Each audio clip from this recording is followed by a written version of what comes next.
Saya Adisti Larasati, masih bersama Anda dalam Sapa Indonesia Pagi. Saudara, tim DVI Polda Jawa Timur pada Selasa malam berhasil mengidentifikasi ada 3 lagi jenazah ambruknya bangunan pondok pesantren di Buduran, Sidoarjo, Jawa Timur.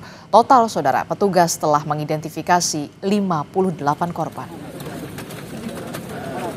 Ketiga korban merupakan warga Sampang, Sidoarjo, dan Surabaya. Sebelum dibawa pihak keluarga untuk dimakamkan, ketiga jenazah disolatkan di Posko Crisis Center, Rumah Sakit Bayangkara, Polda Jawa Timur.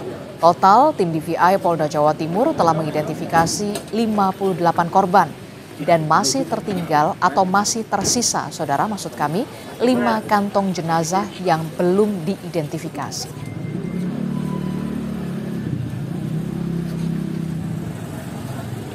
Polda Jatim telah berhasil melaksanakan identifikasi terhadap 4 kantong jenazah yang terdiri dari 3 jenazah dan 1 body part.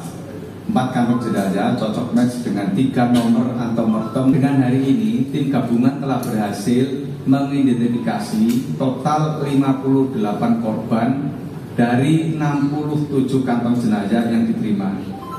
Sampai saat ini dari data antemortem yang melaporkan hilang yaitu 63 korban hilang, masih tersisa 5 kantong yang belum ditemukan, dan di kamar jenazah kami masih ada 5 kantong jenazah.